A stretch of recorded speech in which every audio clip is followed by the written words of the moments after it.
Jake Collins no había visto un sueldo decente en 6 meses. Su propia nave estaba en un depósito a 3 sistemas de distancia, acumulando polvo mientras la compañía de recuperación añadía tarifas de almacenamiento a su deuda ya imposible de pagar. Entonces, cuando llegó el mensaje ofreciendo el triple de la tarifa estándar por un trabajo de reparación simple, no hizo demasiadas preguntas. El transbordador que lo llevó a Kellit 9 estaba estrecho y olía a aire reciclado que había sido reciclado demasiadas veces. La piloto, una mujer brusca llamada Rita que claramente había estado volando esas rutas durante décadas, lo miró de reojo mientras descendían. ¿Primera vez que trabajas para los Bucks? Ella preguntó. Jake asintió. Los Kellit eran comerciantes insectoides que controlaban la mayoría de las operaciones de salvamento en este sector. Tenían reputación de ser astutos empresarios, del tipo que contaría cada tornillo y te cobraría por el aire que respirabas si pudieran descubrir cómo hacerlo. Un consejo, dijo Rita mientras el depósito de chatarra apareció a la vista. No hagas preguntas que no quieran responder. Haz tu trabajo. Toma tu sueldo y vete. El depósito de chatarra era enorme. Se extendía a través del desierto oxidado como un cementerio mecánico. Miles de naves de docenas de mundos diferentes, todas apiladas en diversos estados de descomposición. Algunas eran incorporaciones recientes, cuyos cascos aún brillaban bajo la suciedad. Otros parecían antiguos, medio enterrados en la arena, saqueados por carroñeros a lo largo de los años. Un Kellit llamado Trell lo recibió en la plataforma de aterrizaje.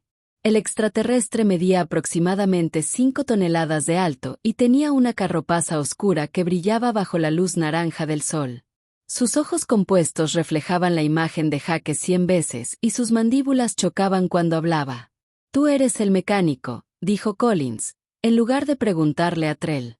Sus credenciales indican competencia con naves humanas preconquistadoras. He trabajado en algunos, dijo Jake con cuidado. Precont significaba muy antiguo, de antes de que la humanidad se uniera a la comunidad galáctica. Esas naves eran raras, la mayoría se encontraban en museos o colecciones privadas. ¿Qué estoy viendo exactamente? Trell le entregó un bloc de datos. El contrato era sencillo pero extraño.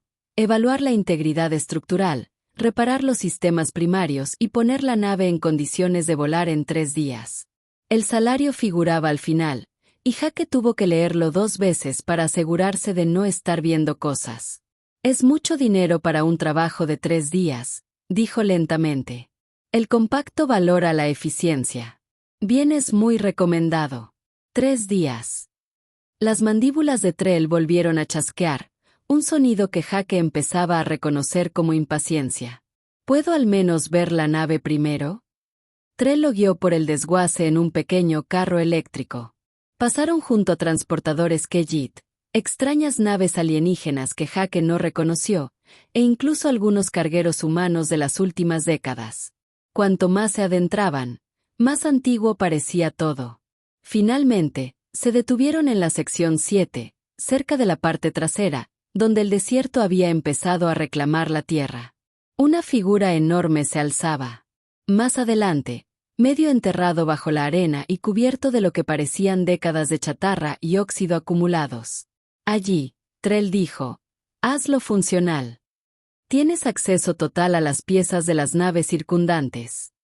Las preguntas son una pérdida de tiempo. A trabajar. El Kellit se alejó antes de que Jake pudiera responder, dejándolo solo con el enorme naufragio. De cerca, era más grande de lo que esperaba. La nave debía tener al menos 400 metros de largo, una auténtica bestia, pero estaba en mal estado. Grandes secciones del casco estaban quemadas y negras, y alguien había soldado parches rudimentarios sobre lo que parecían enormes agujeros.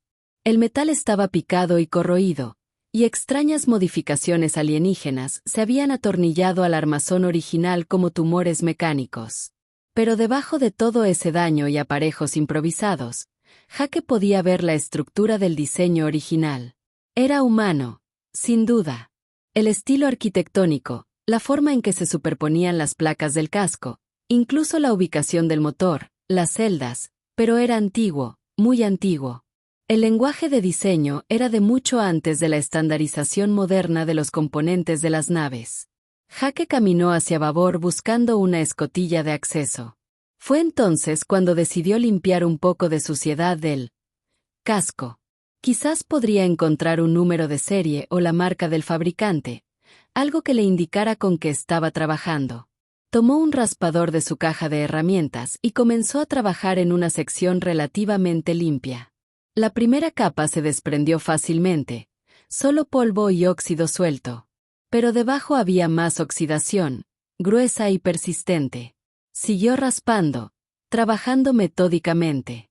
Después de unos 20 minutos, comenzaron a emerger letras, descoloridas, apenas visibles, pero definitivamente allí. Las manos de Jake se movieron más rápido, limpiando más corrosión. Su corazón comenzó a latir más fuerte a medida que aparecían más letras. Unisei. Jake dejó de respirar por un segundo. Yusi, Comando Espacial de las Naciones Unidas. Esa era la antigua designación del gobierno de la Tierra antes de la transición a la administración colonial. Eso hacía que esta nave tuviera al menos 200 años, probablemente más. Siguió raspando, revelando más letras. PRC Pichonji. Jake retrocedió como si se hubiera sorprendido. El raspador se le cayó de los dedos entumecidos y cayó al suelo. El Puanie. Todos los niños que crecieron en un mundo humano conocían ese nombre. Todos los espaciales lo había escuchado historias en bares sórdidos de 100 estaciones. Lapkanani formaba parte de la flota perdida. Las naves coloniales que abandonaron la Tierra durante la gran expansión hacía 2 siglos. 37 naves que transportaban a más de 1 millón de personas, todas con destino a colonizar nuevos mundos y dar a la humanidad un punto de apoyo entre las estrellas. Todas habían desaparecido. Todas y cada una. No hubo llamadas de socorro, no se encontraron restos, nada. Simplemente desaparecieron. La historia oficial era errores de navegación o fallos de la nave, accidentes trágicos en los inicios de los viajes espaciales de larga distancia. Pero allí estaba la Puanani, abandonada en un desguace Kellit como un trozo de chatarra sin valor. La mente de Jake daba vueltas. Si esta era realmente la Puanani, ¿dónde había estado durante 200 años? ¿Cómo la consiguieron los Kellit? ¿Y por qué querían repararla ahora después de tanto tiempo? Miró a su alrededor, al desguace vacío, consciente de repente de lo aislado que estaba. Los Kellit habían insistido en empezar a trabajar de inmediato, en no hacer preguntas. Jake sacó su escáner personal y tomó varias fotos del nombre en la sala. Entonces encontró la escotilla de acceso principal y empezó a buscar la manera de entrar. Lo que fuera que le pasara a esta nave, los secretos que guardara, lo iba a averiguar. La triple paga de repente tenía mucho más sentido, y de repente parecía insuficiente. Jake pasó el resto del día fingiendo trabajar mientras su mente daba vueltas. Realizó comprobaciones de diagnóstico, limpió escombros de los pasillos de acceso y actuó como si estuviera haciendo exactamente para lo que el Kellit lo había contratado. Pero en realidad, estaba esperando el anochecer. El que él trabajaba por turnos. Trell y su tripulación salían puntualmente cada noche a las 19, dejando solo un destacamento de seguridad mínimo que vigilaba principalmente el perímetro. Jake había notado los patrones de patrulla durante su paseo por el patio. Eran predecibles, centrados en prevenir robos en las secciones más valiosas. A nadie parecía importarle mucho los antiguos restos de la sección 7. Cuando el sol finalmente se puso y las luces del desguace se atenuaron a su configuración nocturna, Jake hizo su movimiento. Había encontrado el núcleo principal del ordenador antes, enterrado en las profundidades de la panza de la nave. La Lapkanani era vieja, pero había sido construida para durar. Sus sistemas estaban desconectados, corroídos y dañados, pero no completamente muertos. Jake trabajaba a la luz de su linterna frontal, conectando su unidad de energía portátil a los sistemas auxiliares. La nave crujía a su alrededor, el metal asentándose tras décadas de inmovilidad. Cada sonido lo sobresaltaba. Esperaba que Trell apareciera, exigiendo saber qué hacía. La energía auxiliar se encendió después de aproximadamente 1 hora de trabajo. Las tenues luces de emergencia se activaron a lo largo del pasillo, iluminando todo con un resplandor rojo enfermizo. Jake encontró una terminal que funcionaba y comenzó a revisar el sistema de archivos. La mayor parte estaba corrupta. 200 años de abandono y lo que fuera que le hubiera sucedido a esta nave habían destruido enormes cantidades de datos. Pero la caja negra era diferente. Estaba diseñada para sobrevivir a cualquier cosa. Blindada y redundante. El tipo de sistema que seguiría grabando incluso mientras la nave se desmoronaba a su alrededor. Jake abrió los registros y comenzó a leer. Lo que encontró le hizo temblar las manos. La Puani había salido de la Tierra el 15 de marzo. 2187, transportando 30.000 colonos a un mundo llamado New Haven. Eran granjeros, maestros, ingenieros, médicos, familias con niños a quienes se les había prometido tierra y oportunidades en un nuevo mundo. Se suponía que el viaje duraría 18 meses. Todo fue bien durante los 2 primeros meses. Los registros eran rutinarios, casi aburridos, comprobaciones de sistemas, correcciones de rumbo, informes de estados semanales.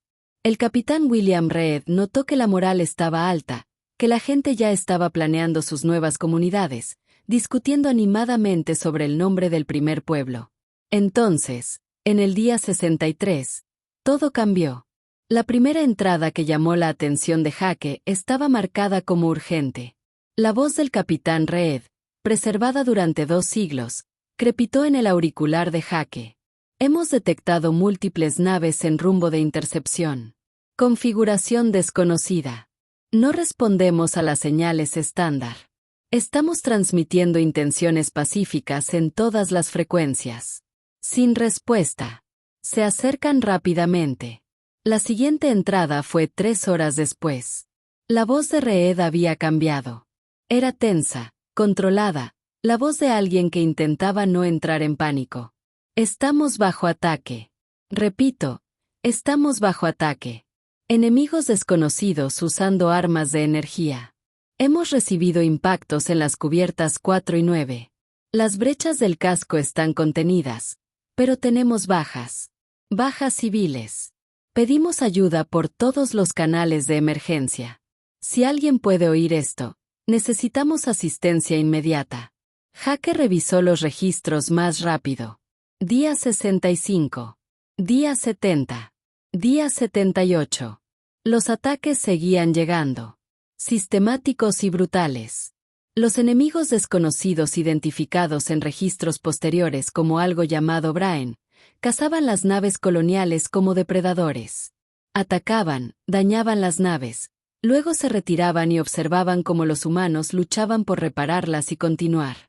Los informes de bajas hicieron que Jake se sintiera mal. Cientos de muertos en la primera semana, luego miles.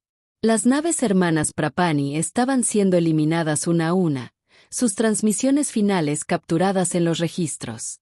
El Meridian, el Columbus, el New Dawn, todos gritaban pidiendo ayuda que nunca llegó. Pero lo que le heló la sangre a Jake fue lo que encontró en los registros de los sensores. Empezando el día 68, la Puani había detectado otras naves en la zona, no los atacantes Bracken. Estas eran diferentes, mantenían su posición a gran distancia, simplemente observaban. La computadora había analizado sus señales de energía y las había correlacionado con una especie conocida. Que el Jake se recostó, con la mente dando vueltas. Los Kellit habían estado allí. Habían estado observando todo el tiempo. Buscó más entradas, moviendo las manos frenéticamente por la terminal. Los registros mostraban repetidos intentos de contactar con las naves Kellit. Llamadas, señales de socorro, solicitudes de ayuda, todas ignoradas. Una entrada del día 83 era de alguien llamada Lisa Bennett. Había sido la oficial de comunicaciones y su voz estaba áspera por la desesperación. Aquí el UNC pana cualquier nave Kellit en el rango. Sabemos que están ahí fuera. Podemos verlos en nuestros sensores. No somos militares. Somos civiles. Colonos. Tenemos niños en esta nave. Más de 3.000 niños. Por favor, se los rogamos. Necesitamos ayuda. Necesitamos suministros médicos. Solo necesitamos a alguien. Para reconocer que existimos. Por favor. Silencio. El Keyit no respondió. Jake encontró más registros personales dispersos por todo el sistema. Un hombre llamado Robert Chin había grabado mensajes para su hija, contándole historias incluso mientras la nave se desmoronaba a su alrededor. Una mujer llamada Angela Martínez había llevado un diario detallado que documentaba los ataques, el miedo, la lenta comprensión de que nadie vendría a salvarlos. Las últimas entradas fueron las peores. Día 97. Los ataques Bracken habían cesado, pero solo porque ya casi no quedaba nada que atacar. La Puani estaba inutilizada, el soporte vital fallaba, los suministros se habían agotado. El capitán Reed hizo una última transmisión. A quien encuentre esto, queremos que sepa que lo intentamos. Luchamos por cada vida en esta nave. Pedimos ayuda. Suplicamos y nos ignoraron. No sé por qué. No sé qué hicimos mal. Solo éramos personas buscando una vida mejor. Eso es todo lo que siempre fuimos. Díganle a nuestras familias. Díganle a la Tierra. Díganles que existimos. Los registros terminaban ahí, pero Jake notó algo en los metadatos. La caja negra había seguido grabando. Durante otros 6 días tras el último mensaje de Reed. Los sensores pasivos solo documentaban lo ocurrido tras la muerte de la tripulación. Jake sacó esos archivos. Lo que vio hizo que todo encajara. Las naves Keyit habían llegado tras el silencio de la Puanani. Recuperaron tecnología, desmontaron componentes útiles y remolcaron el Hulk hasta este desguace. Los registros de los sensores mostraban operaciones similares en docenas de otros restos humanos. Toda la flota perdida cosechó como si fueran cosechas. Pero había más. Los sensores pasivos también habían captado el fin de los Braen. Los Keyit no solo habían visto morir a los humanos. Esperaron hasta que los Braen se debilitaran tras la prolongada campaña. Entonces atacaron. Las naves Braen, dañadas y con pocos recursos tras semanas de cazar naves coloniales, no tuvieron ninguna oportunidad. Los Keyit habían usado a la humanidad como cebo. Dejaron que los Bracken destruyeran la flota perdida y luego eliminaron a los Bracken mientras eran vulnerables. 2 potenciales competidores por territorio y recursos eliminados en un movimiento calculado. Jake sacó el chip de datos de la terminal con manos temblorosas. Con rabia. Esto era historia antigua. Esto era un asesinato. 30.000 personas solo en esta nave. Más de 1 millón en toda la flota perdida, todos sacrificados por los intereses estratégicos de Kell. Pasos resonaron en el pasillo exterior. El corazón de Jake latía con fuerza. Apagó la terminal y cogió sus herramientas, intentando aparentar que solo había estado haciendo reparaciones rutinarias. La escotilla se abrió. Trell estaba allí, iluminado por las luces del desguace. Sus ojos compuestos eran ilegibles. Trabaja hasta tarde, mecánico Collins. Solo intento cumplir con el horario, dijo Jake, esforzándose por mantener la voz firme. 3 días no es mucho tiempo. No, asintió Cell. No lo es. Veo que has accedido a los sistemas informáticos de la nave. La mente de Jake corría. Tuve que hacer diagnósticos. No se puede reparar lo que no se puede analizar. Trell guardó silencio un largo rato. Entonces, sus mandíbulas chasquearon rápidamente. Un sonido que Jake no había oído antes. 2 Keyit más aparecieron detrás de Trell, ambos portando armas. Creo, dijo Trell. Lentamente. Has visto cosas que complican nuestro arreglo. Esto es lamentable. Jake corrió. Jake corrió por el pasillo, sus botas resonando en el revestimiento metálico de la cubierta. Tras él, oyó a Trell gritar órdenes en el idioma Keyit, seguido del distintivo sonido de las armas de energía cargándose. Había mapeado la Puanani durante su reconocimiento inicial, buscando las rutas más rápidas entre secciones. Esa preparación le salvó la vida. Giró bruscamente a la izquierda hacia un pozo de mantenimiento, arrastrándose por el estrecho espacio mientras los rayos de plasma pasaban silbando por la abertura tras él. El metal estaba caliente bajo sus palmas, calentado por 2 siglos de asarse bajo el sol del desierto. El pozo se abría a lo que una vez fue una bodega de carga. Jake se agachó e inmediatamente buscó otra salida. Los Khajiit eran rápidos y conocían el desguace mejor que él. Necesitaba salir del Apcanani y perderse en el laberinto de naves hundidas del exterior. Encontró una esclusa de aire de emergencia que había quedado parcialmente abierta. El mecanismo se oxidó en su lugar. Jake se coló por la abertura y emergió al casco exterior. El aire nocturno era fresco, un marcado contraste con el calor sofocante del interior de la nave. El desguace se extendía a su alrededor. Cientos de naves siniestradas creaban un paisaje de metal retorcido y sombras profundas. Los reflectores barrían la zona. Jake oyó el zumbido de los drones de la patrulla Khajiit al despegar. Se lo estaban tomando en serio, lo que significaba que Trell había informado a alguien de arriba. Ya no se trataba solo de un mecánico entrometido. Jake se deslizó por el casco de la Pani y arrancó corriendo. Se dirigió hacia un grupo de cargueros hundidos a unos 200 metros de distancia, manteniéndose agachado y usando el terreno como cobertura. Un dron pasó por encima, su reflector pintando el suelo de blanco. Jake se apretó contra la sección de un agujero derrumbado y contuvo la respiración hasta que se movió. Llegó a los cargueros y se metió en uno a través de un agujero irregular en su costado. Dentro de la nave había un armazón hueco destripado en piezas años atrás, pero era un refugio y le dio tiempo para pensar. Jake sacó el chip de datos que había obtenido del ordenador de la Pani. En el a la tenue luz de su linterna frontal, parecía una simple pieza de tecnología.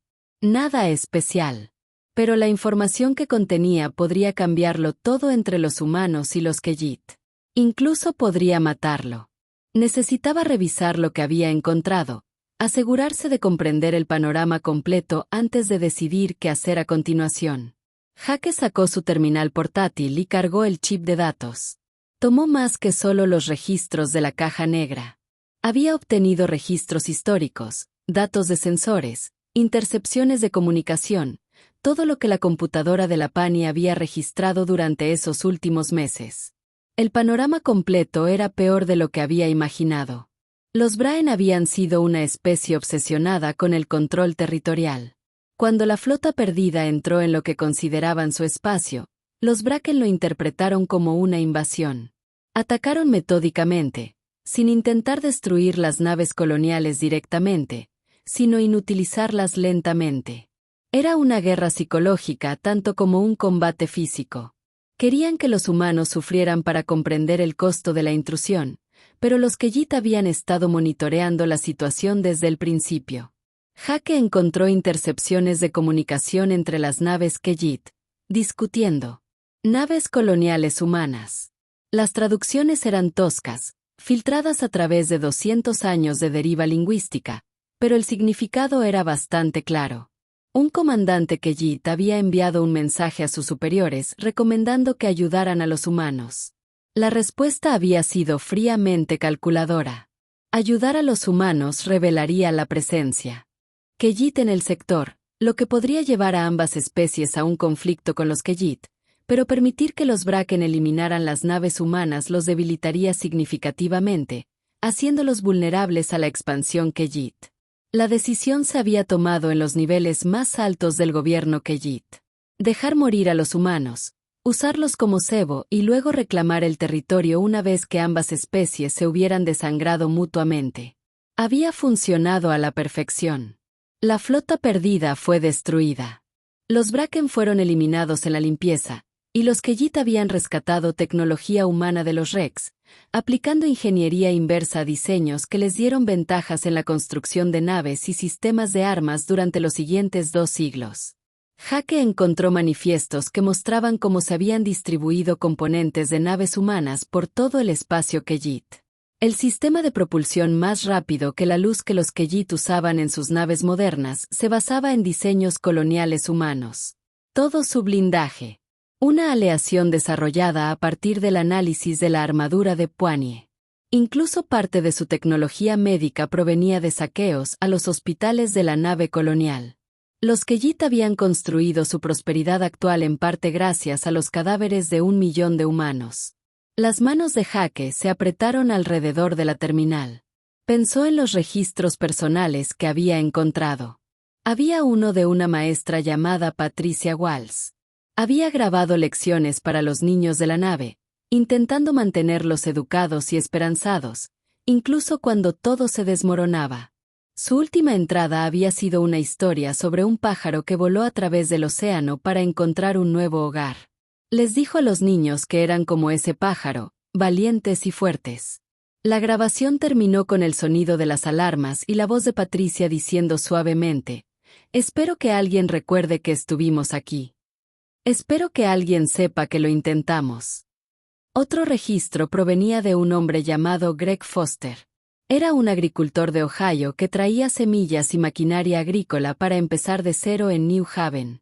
Sus grabaciones eran mensajes a su hermano en la tierra, hablando de sus planes, sus sueños, la ilusión de sus hijos por tener su propia tierra para trabajar. En su último mensaje, Greg había dicho: «Si algo nos pasa, si no lo logramos, quiero que sepas que no tuvimos miedo. Creímos en esto. Creíamos que la humanidad merecía expandirse entre las estrellas para construir algo nuevo. No dejes que nuestras muertes te hagan tener miedo de soñar». Pero la humanidad nunca supo qué sucedió. La historia oficial era sobre fallos de navegación, accidentes trágicos en el espacio profundo. La verdad había sido enterrada por los Keyit, oculta en desguaces y archivos sellados. La Tierra había llorado la pérdida de la flota y luego siguió adelante, sin saber que su gente había sido sacrificada en una maniobra de poder alienígena. Jake oyó movimiento fuera del carguero. Los Keyit realizaban una búsqueda sistemática, recorriendo el desguace sección por sección. Tenía quizás 30 minutos antes de que lo encontraran. Volvió a mirar el chip de datos. Esta información necesitaba llegar al espacio humano. Necesitaba ser pública. Pero Jake estaba atrapado en un mundo controlado por los Keyit, perseguido por sus fuerzas de seguridad sin nave ni forma de enviar una transmisión de largo alcance. Su mirada se desvió hacia el Praanani visible a través del agujero en el casco del carguero. La enorme nave colonial permanecía oscura y silenciosa, una tumba para 30.000 personas. Una idea descabellada comenzó a formarse en la mente de Jake. Los Keyit querían reparar la Procpani. Querían que funcionara. Eso significaba que la nave podría volver a volar, al menos en teoría. Haría falta un milagro para que esos viejos sistemas funcionaran tras 200 años de abandono y daños. Pero a Jake siempre se le habían dado bien los milagros. Eso lo convertía en un mecánico decente. Empezó a revisar los diagnósticos del sistema Poinie que había realizado antes. El reactor era viejo pero sólido, construido con redundancias que las naves modernas ya no se molestaban en implementar. El casco tenía grietas en algunos puntos, pero aún era estructuralmente sólido. Los motores necesitarían reparaciones, pero podría recuperar piezas de otros restos del desguace. Era posible. Apenas, pero posible. Jake tomó una decisión. No iba a abandonar este planeta en un transporte Keyit, esperando que lo dejaran ir con lo que sabía. Se iba en el Prapanani y se llevaba la verdad consigo. Los reflectores se acercaban. Jake recogió sus herramientas, guardó los chips de datos en el bolsillo de su chaqueta y empezó a planear la reparación más desesperada de su carrera. Le quedaban quizás 3 horas de oscuridad y unas 1000 cosas que podrían salir mal. Se equivocó. Pero 30.000 personas contaban con él, incluso si llevaban 2 siglos muertas. Su historia merecía ser contada. Su sacrificio merecía ser recordado. Y alguien tenía que asegurarse de que los Keyit pagaran por lo que habían hecho. Jake salió del espantapájaros y comenzó a regresar al Apcanani. Era hora de despertar a un fantasma. Jake se movía como una sombra por el desguace, agachándose y usando cualquier escondite que pudiera encontrar. El patrón de búsqueda de los Keyit era metódico pero predecible. Revisaban cada pecio a fondo, lo que significaba que eran lentos. Eso le daba una ventana, Una pequeña, pero suficiente. Llegó a la Puanani y volvió a entrar por la misma esclusa de aire de emergencia. El interior de la nave estaba oscuro, salvo por las luces rojas de emergencia que había activado antes. Jake se dirigió directamente a ingeniería. Su mente ya repasaba la lista de tareas que debía realizar. El primer problema era la energía. El reactor principal llevaba 2 siglos desconectado y arrancar en frío un reactor de fusión no era algo que se hiciera a la ligera. Requería una secuencia cuidadosa de procedimientos y un error podría convertirlo todo en un pisapapeles muy caro o peor aún, en una bomba. Jake encontró la sala de control del reactor y comenzó su evaluación. El núcleo en sí parecía sorprendentemente intacto. Estos viejos reactores construidos en tierra estaban sobredimensionados, diseñados para funcionar durante 50 años sin mantenimiento importante. Las bobinas de contención magnética estaban corroídas, pero funcionaban. Las pastillas de combustible se habían degradado, pero podía trabajar con eso. Pasó la siguiente hora recuperando componentes del cercano Rex. Un transporte mercante Kellit proporcionó bombas de refrigeración de repuesto. Un viejo carguero humano de hace unos 30 años donó cableado compatible. Un buque minero accidentado entregó su unidad de procesamiento de combustible, que Jake pudo adaptar para que funcionara con los antiguos sistemas de la Puanie. El trabajo era agotador. Las manos de Jake estaban cortadas y sangraban por los bordes metálicos afilados, y su espalda le gritaba por arrastrarse por espacios reducidos. Pero siguió adelante, impulsado por la certeza de que Trell y su equipo de seguridad se acercaban cada minuto que pasaba. Alrededor de las 3 de la mañana, Jake escuchó voces fuera de la Pampanani. Kellit, en al menos 4 de ellos hablando en su idioma chasqueante. Se quedó paralizado escuchando. Estaban revisando el perímetro, discutiendo sobre algo. Una voz, probablemente Trell, parecía insistir en que registraran el interior de la nave. Otra voz discrepaba, diciendo que el humano no sería tan estúpido como para volver al mismo lugar. Tras 5 minutos de tensión, siguieron adelante. Jake soltó un suspiro que no se había dado cuenta de que estaba conteniendo y volvió al trabajo. La secuencia de arranque del reactor tardó otras 2 horas. Jake tenía que ser cuidadoso, poniendo en marcha cada sistema en el orden correcto, monitorizando las temperaturas y las lecturas de presión en los manómetros defectuosos. Varias veces pensó que lo había perdido, que todo se apagaría y tendría que empezar de nuevo. Pero de alguna manera, imposiblemente, el antiguo reactor empezó a zumbar con energía. Las luces parpadearon por toda la nave, con más fuerza que las luces de emergencia. Los sistemas ambientales cobraron vida, expulsando aire viciado por conductos que no habían estado activos en 200 años. Jake sintió la cubierta vibrar ligeramente bajo sus pies mientras la Pcanani despertaba de su largo sueño. Siguiente los motores se encendieron. Esta iba a ser la parte difícil. Las unidades de propulsión principales estaban dañadas, llenas de agujeros por las armas que los Braen habían usado. Pero Jake no las necesitaba perfectas. Solo las necesitaba lo suficientemente funcionales para un vuelo. Un salto a FTL y entonces la vieja nave podría desmoronarse, sin importarle. Trabajó frenéticamente, sorteando circuitos destruidos y sistemas de control improvisados. El ordenador de navegación estaba casi frito, pero logró que las funciones básicas funcionaran. No trazaría rutas complicadas, pero podría apuntar la nave hacia el espacio humano y pulsar el botón de arranque. Eso tendría que ser suficiente. Mientras trabajaba, Jake se encontró en la sección de alojamientos de la tripulación. Sus pertenencias personales aún estaban esparcidas por el aire seco del desierto. Fotos de familias, libros, un peluche de niño sentado en una litera. No eran solo estadísticas ni nombres en un registro. Habían sido personas reales con vidas reales.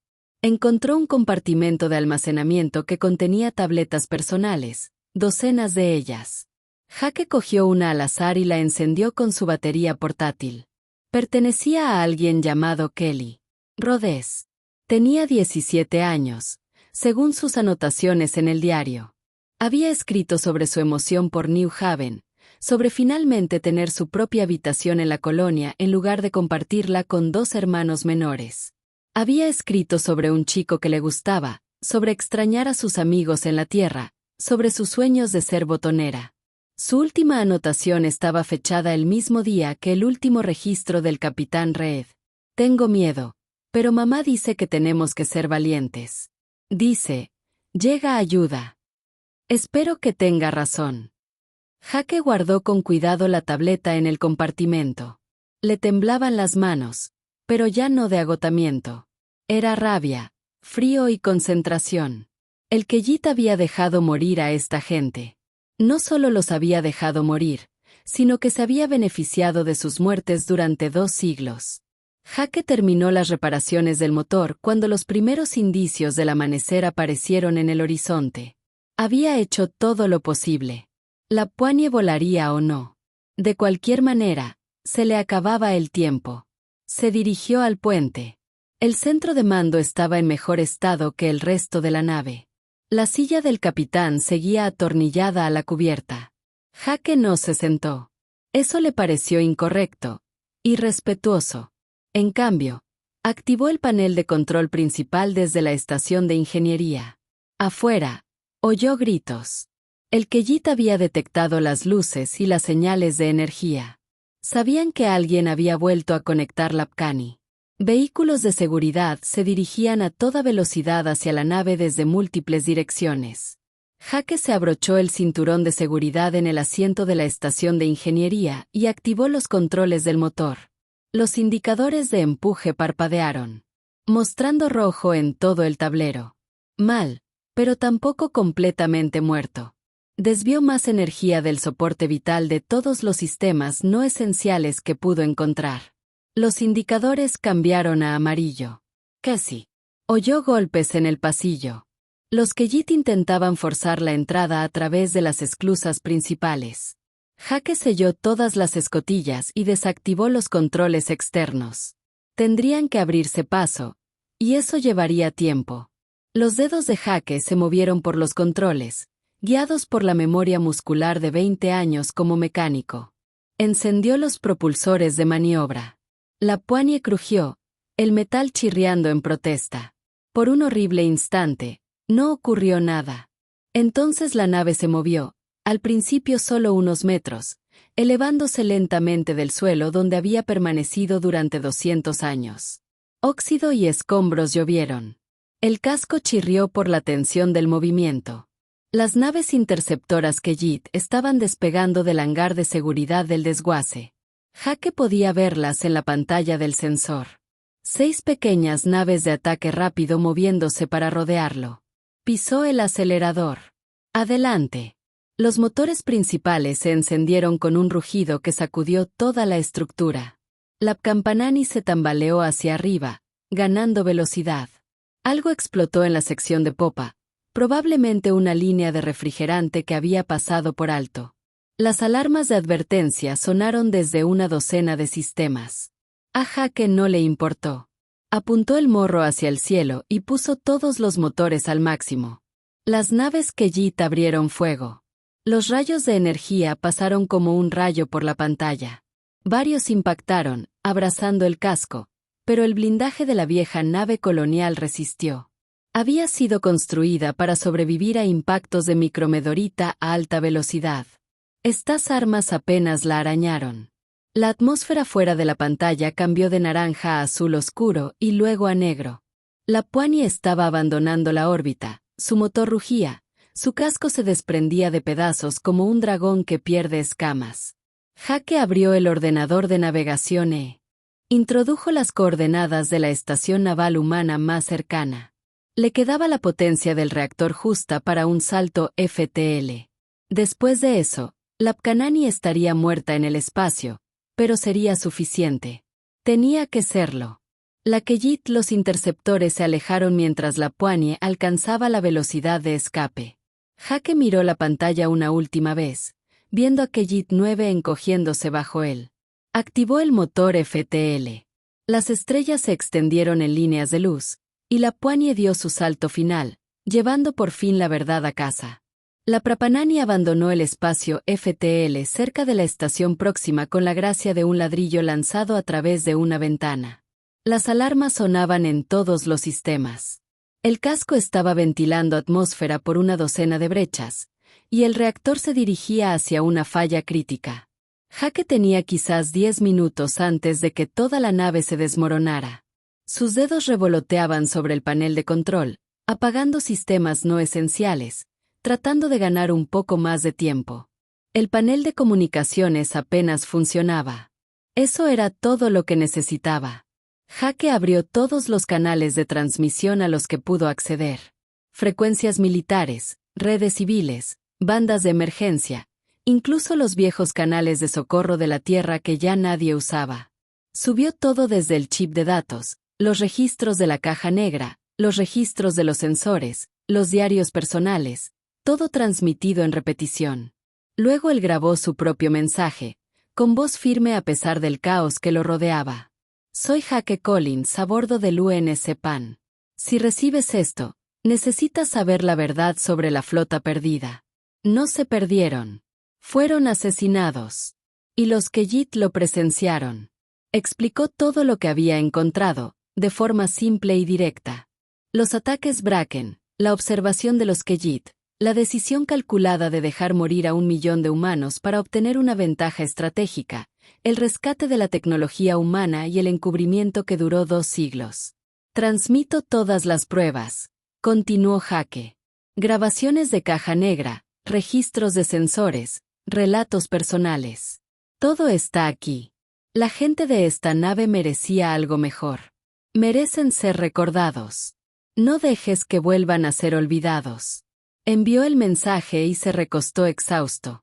A través de la pantalla, pudo ver la estación próxima a lo lejos, una enorme plataforma orbital que servía como una de las principales instalaciones navales de la humanidad. Ya lo habían detectado. Podía ver naves despegando, probablemente intentando averiguar qué hacía este antiguo naufragio en su espacio. El reactor finalmente cedió. La energía se cortó en toda la nave, dejando solo baterías de emergencia. La Prapanani flotaba, muerta en el espacio, pero aún intacta. Jake tomó su baliza de emergencia y se dirigió a la bahía de cápsulas de escape. Encontró una cápsula que parecía funcional y se metió dentro. Mientras sellaba la escotilla, echó un último vistazo a los oscuros pasillos de la Pani.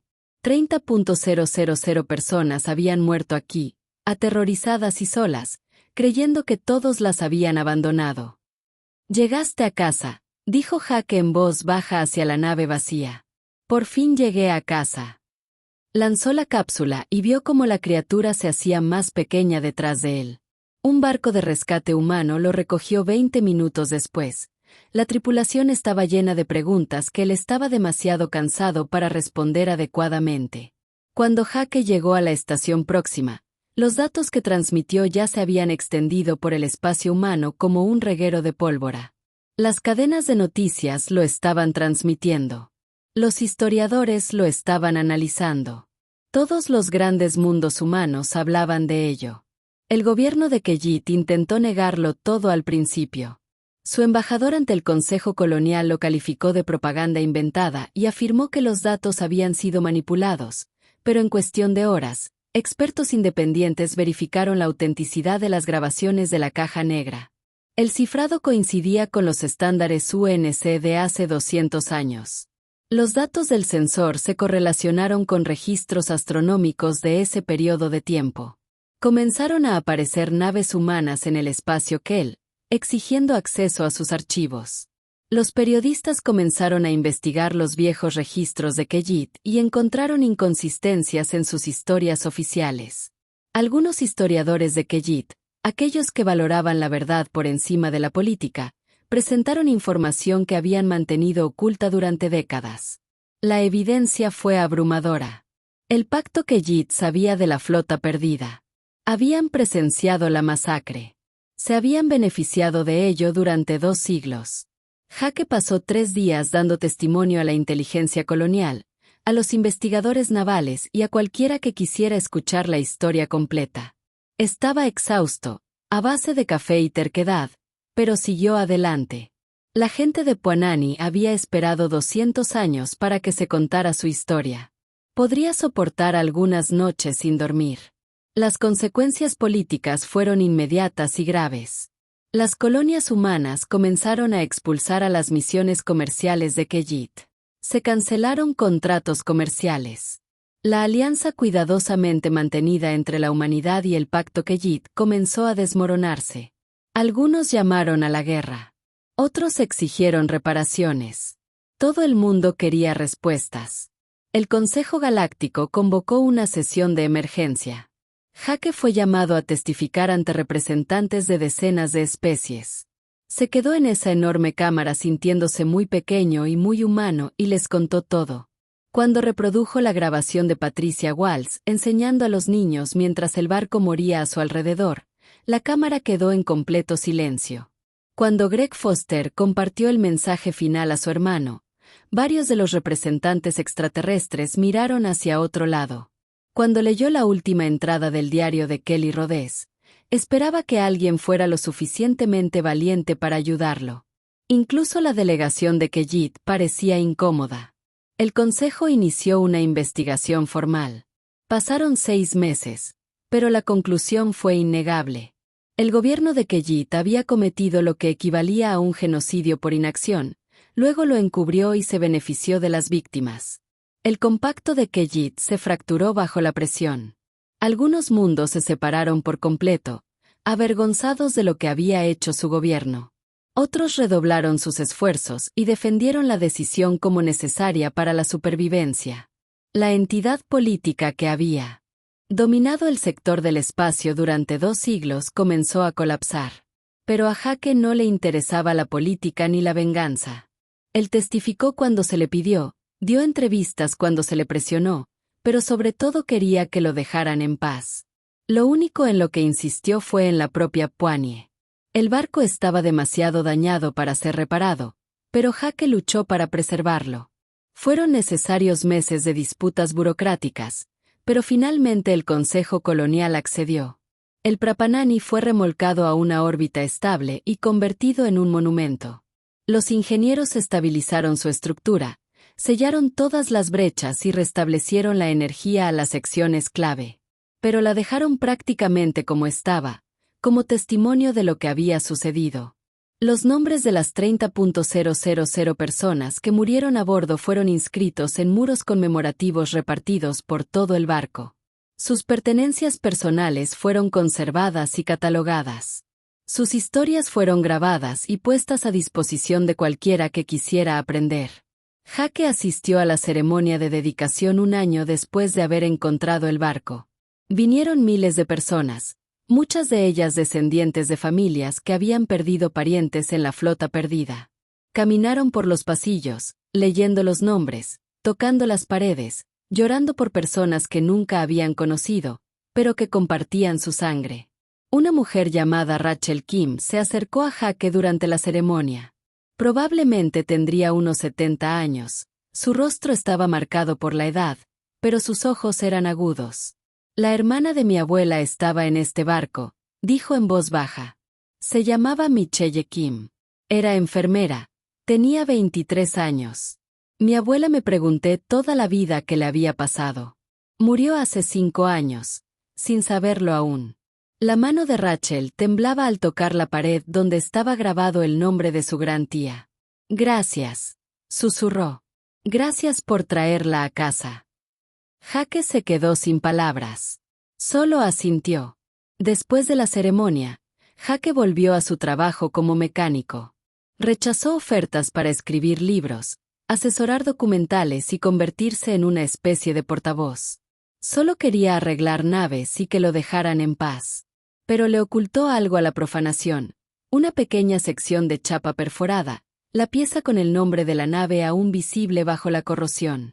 Estaba en su banco de trabajo en su nuevo taller en una pequeña estación cerca de la Tierra. A veces la gente lo reconocía y quería hablar de lo que había encontrado. Jake era educado pero breve. La historia no se trataba de él. Nunca lo había sido. Unos años después de la inauguración, un joven recién salido de la Academia Naval lo visitó. La tienda de Jake. Se llamaba Tyler Chin y llevaba un pequeño pin en su uniforme, una insignia conmemorativa que ahora recibían todos los graduados. Mostraba a la Puanani en vuelo con la frase "Nunca se olvidará" debajo. Ahora enseñan sobre ello, dijo Tyler, al ver que Jake miraba el pin, la historia del primer año, la flota perdida y lo que sucedió. Se aseguran de que entendamos que nuestro deber no es solo con la humanidad, sino con los demás, que no abandonamos a la gente solo por conveniencia. Jake sintió que una opresión en el pecho se aflojaba un poco. Eso está bien, dijo en voz baja. Eso está muy bien. Tyler se fue y Jake volvió al trabajo. Fuera del escaparate de su tienda, podía ver la tierra suspendida en la oscuridad. El mundo que había enviado a la flota perdida con esperanza y sueños hacía 2 siglos. La Puani había transportado a 30.000 personas hacia un futuro que nunca llegaron a ver. Pero al final, llevaba algo más importante. Su recuerdo, su historia, la prueba de que habían existido y de que importaban. Jake miró la placa con su nombre en su mesa de trabajo, pasando los dedos por las letras descoloridas. Algunos nombres nunca deben olvidarse.